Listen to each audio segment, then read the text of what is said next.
Hi friends, ఎలా ఉన్నారు? Varanasi movie తాలూకు ప్రమోషన్స్ ని మన జక్కన్న ఆల్రెడీ హాలీవుడ్ లో స్టార్ట్ అయితే చేసేశారు. అదేంటో విచిత్రం, ఈ వారణాసి మూవీ తాలూకా ప్రతిదీ కూడా సడన్లీ రిలీజ్ చేస్తున్నారు మన జక్కన్న. అంటే అప్డేట్ కి అప్డేట్ ఇవ్వకుండా పలానా టైం కి పలానా రిలీజ్ చేస్తామని కాకుండా సింపుల్ గా సోషల్ మీడియాలో ఎవ్వరికి చెప్పకుండా రిలీజ్ అయితే చేసేస్తున్నారు. ఒక్క గ్లోబ్ ట్రాటర్ ఈవెంట్ మాత్రమే అనౌన్స్ చేశారు తప్ప మిగతా ఏ కంటెంట్ కూడా మూవీ నుంచి ఎలాంటి అప్డేట్ లేకుండా రిలీజ్ అయింది. అండ్ అర్ధరాత్రి పూట ముఖ్యంగా హాలీవుడ్ వాళ్ళు అండ్ బాలీవుడ్ వాళ్ళు ఇంటర్వ్యూస్ చేసిన ఇంటర్వ్యూస్ ని ఇప్పుడు సోషల్ మీడియాలో రిలీజ్ అయితే చేశారు. ముఖ్యంగా ఈ ఇంటర్వ్యూస్ ఏవైతే ఉన్నాయో లాస్ట్ గా జరిగిన గ్లోబ్ ట్రాటర్ ఈవెంట్ ఏదైతే జరిగిందో ఆ ఈవెంట్ టైంలో జరిగిన ఇంటర్వ్యూస్ ని ఇప్పుడైతే రిలీజ్ చేశారు. నిజానికి ఆ ఈవెంట్ కి ముందే ఈ వారణాసి సినిమా తాలూకు షూటింగ్ అనేది 110 రోజులు కంప్లీట్ అయినట్లు ఈ ఇంటర్వ్యూలో అయితే తెలియజేయడం కూడా జరిగింది. సో ఆ ఇంటర్వ్యూ మొత్తం చూస్తే ఈ మూవీకి సంబంధించిన చాలా డీటెయిల్సే వచ్చేసే బయటికి. స్టోరీ లైన్ తెలిసిపోయింది, స్టోరీ లెంత్ ఎంతో తెలిసిపోయింది, అసలు ఈ సినిమా 2 పార్ట్స్ కింద వస్తుందా లేదా తెలిసిపోయింది. 1-2 కాదు, చాలా డీటెయిల్స్ బయటకు వచ్చాయి. జక్కన్న దాద్దాం అనుకున్నారా లేదంటే కావాలనే బయటికి రిలీజ్ చేసేలా చేశారో తెలియదు, కానీ ఆయన అనుకున్నది ఒకటే, మూవీ నుంచి ఎలాంటి క్లిప్స్ కూడా బయటికి రాకూడదు, ముఖ్యంగా షూటింగ్ నుంచి. సో అదొకటే ఆయన స్ట్రిక్ట్ గా ఉన్నారు, కానీ మూవీని అయితే జనాల్లోకి తీసుకొస్తున్నారు, మూవీపై అయితే తేడానికి ప్రయత్నిస్తారు అని చెప్పి ఇక్కడ క్లియర్ గా అర్థమవుతుంది. అసలు ఆ డీటెయిల్స్ ఏంటి అని ఫుల్ వీడియోలోకి వెళ్తే, నవంబర్ 2025 కు ముందే ఈ 110 రోజుల షూటింగ్ లో ఇంపార్టెంట్ సీన్స్ ఏవైతే ఉన్నాయో ఆ సీన్స్ అన్ని కూడా ఆల్మోస్ట్ షూట్ చేసేసారట. దీనికి కేవలం విఎఫ్ఎక్స్ వర్క్స్ కి ఎక్కువ టైం తీసుకొని మంచి అవుట్పుట్ ఇవ్వడం కోసం. అండ్ అలాగే ఈ వారణాసి సినిమాకి ప్రీ ప్రొడక్షన్ బిజినెస్ కూడా చాలా పెద్ద స్థాయిలో జరిగిందని చెప్పి వాళ్ళు ఇంటర్వ్యూలో చెప్పడం అయితే జరిగింది. ఒక తెలుగు సినిమాకి ఫస్ట్ టైం అంత భారీ ప్రీ ప్రొడక్షన్ జరగడం అనేది నిజంగా గొప్ప విషయం అని చెప్పాలి. అండ్ అలాగే మన మహేష్ బాబు గారు కూడా కొన్ని ఇంట్రెస్టింగ్ టాపిక్స్ అయితే ఇక్కడ డిస్కస్ చేశారు. ఈ సినిమా కోసం 1 year ముందుగానే ప్రిపేర్ అయ్యారంట. అంటే తన బాడీ లాంగ్వేజ్ కానివ్వండి, ఆ క్యారెక్టర్ లో తాను ఇన్వాల్వ్ చేసుకోవడానికి. అలాగే మనందరికీ తెలుసు మహేష్ బాబు గారి రన్నింగ్ కి ఒక స్టైల్ ఉంటుంది, ఆ స్టైల్ కి చాలా మంది ఫ్యాన్స్ కూడా ఉన్నారు. ఆ రన్నింగ్ స్టైల్ మార్చడానికి దాదాపుగా 6 నెలల ట్రైనింగ్ కూడా తీసుకున్నారట. ఎందుకంటే వారణాసి సినిమాలో 2 షార్ట్స్ ఉంటాయంట రన్నింగ్ చేసేవి.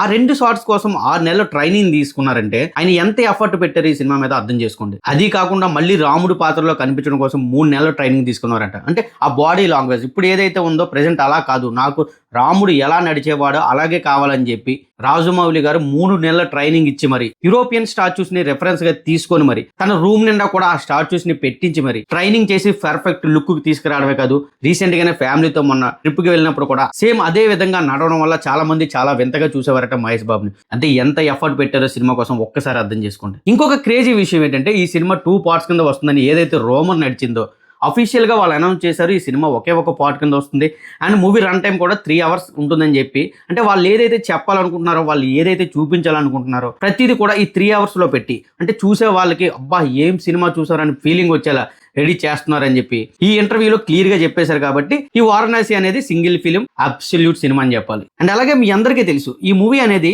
Action, adventure, mythology and time traveller movie. అంటే ఎక్కడ స్టార్ట్ అవుతుందంటే 2027లోనే టైమ్ ట్రావెల్ స్టార్ట్ అయ్యి 7000 BC వరకు వెళ్తుంది. అక్కడి నుంచి మళ్ళీ సినిమా అనేది 2027కి రావడం జరుగుతుంది. ఈ టైం ట్రావెల్ లో మన రుద్ర ఏం చేశాడు అనేది మనం స్క్రీన్ మీద చూడాలి. అయితే ఈ స్టోరీని ఇండియన్ మైథాలజీ లాజిక్స్ తో డిజైన్ చేశారంట. సింపుల్ గా చెప్పాలంటే Rudra versus evil master mind, అతనే మన కుంభ. విలన్ కుంభ ఎవరైతే ఉన్నారో మన పృథ్వీరాజ్ సుకుమారన్ గారు ఈ సినిమాలో ఫిజికల్ గా వీక్ గా ఉంటారు, కానీ మెంటల్ గా చాలా స్ట్రాంగ్ గా ఉంటారట. తనకే కాదు, తను కూర్చున్న చైర్ కి కూడా ఒక క్యారెక్టర్ ఉంటుంది. తన ఐడియాలజీతో నడిచే చైర్, ఆ చైర్స్ కి చాలా పవర్స్ కూడా ఉంటాయట. మనం చూసింది చాలా తక్కువ, ఇంకా వాళ్ళు ఏం చూపించలేదు. సినిమాలోని మీ మధ్యపోయే సీన్స్ ఉంటాయి ఆ చైర్ ద్వారా అని చెప్పి ఈ ఇంటర్వ్యూలో పృథ్వీరాజ్ సుకుమారన్ గారే చెప్పారు. అండ్ అలాగే తన క్యారెక్టర్ కూడా చాలా డేంజరస్ గా ఉంటుందట, ఎవరు ప్రిడిక్ట్ చేయలేని విధంగా ఉంటుందట. మధ్యలో ఫాదర్స్ అనే ఎమోషన్ ఉంటుందని చెప్పారు. మేబీ నాకు అది ఎలా పెడతారో అర్థం కాలేదు, కానీ సినిమాలో చూద్దాం. అండ్ అలాగే మందాకిని క్యారెక్టర్ చేసిన ప్రియాంక చోప్రా గారు కూడా చాలా ఇంట్రెస్టింగ్ పాయింట్సే చెప్పారు. తన క్యారెక్టర్ ఒక దొంగ క్యారెక్టర్ అని, అండ్ అలాగే ఈ సినిమాలో చాలా స్ట్రాంగ్ క్యారెక్టర్ అని, ఇంకా చాలా వల్నరబుల్ క్యారెక్టర్ అని, చాలా కిసెస్ ఎలిమెంట్స్ కూడా ఉంటాయని, అండ్ అలాగే రాజమౌళి గారు తనకు ప్రామిస్ చేశారట ఈ సినిమాలో నీ బెస్ట్ వెర్షన్ ని చూపిస్తా అని చెప్పి. ఇంకొక ఇంట్రెస్టింగ్ పాయింట్ ఏంటంటే ఈ సినిమాలో సాంగ్స్ ఉండవని చాలా మంది అనుకుంటున్నారు, బట్ ఒక సాంగ్ అయితే ఉందట. సో ఇవన్నీ కూడా రీసెంట్ గా హాలీవుడ్ వాళ్ళకి ఇచ్చిన ఇంటర్వ్యూస్ లో మహేష్ బాబు గారు, పృథ్వీరాజ్ గారు అండ్ ప్రియాంక చోప్రా గారు చెప్పిన విషయాలు.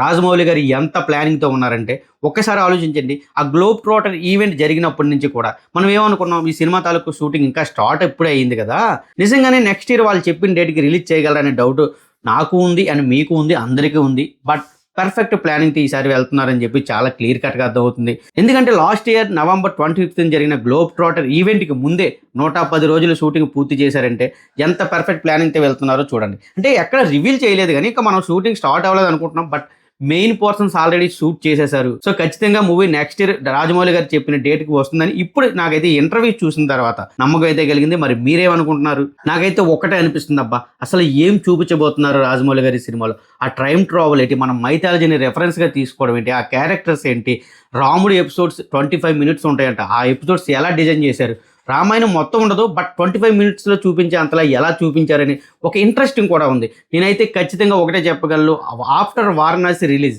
ఇండియాలో ఎలాంటి రికార్డు ఉండదు. ఇండియా పరంగా, ఇండియాలో రిలీజ్ అయిన సినిమాల పరంగా చెప్తున్నా, హాలీవుడ్ వరకు వెళ్తుంది, హాలీవుడ్లో కూడా చాలా ఘనంగా ఆడుతుందని చెప్పి నాకైతే ఒక క్లారిటీ అయితే వచ్చింది. బట్ ఓవరాల్గా మూవీ ఎన్ని వేల కోట్లు కలెక్ట్ చేస్తుందా అనేది మాత్రమే చూడాలి. సింపుల్గా చెప్పాలంటే Indian cinema after Varanasi next లెవెల్కి వెళ్ళబోతుంది. మరి ఆ తర్వాత మన నుంచి వచ్చే సినిమాల్ని ఎంత గ్రాండ్గా తీసుకువెళ్తారు, అసలు రాజమౌళి గారి స్టార్డమ్ ఎంత వరకు వెళ్తుందో మనం వెయిట్ చేసి చూడాల్సిందే. సో ఫ్రెండ్స్, ఇది వీడియో నచ్చితే లైక్ చేయండి. ఇంకా ఎవరైనా సబ్స్క్రైబ్ చేసుకోకుండా చూస్తూ ఉంటే సబ్స్క్రైబ్ చేసుకుని సపోర్ట్ అయితే ఉండండి. మరొక మంచి వీడియోతో మళ్ళీ మీ ముందుకైతే వస్తాను. Thank you guys, thanks for watching. జై హింద్.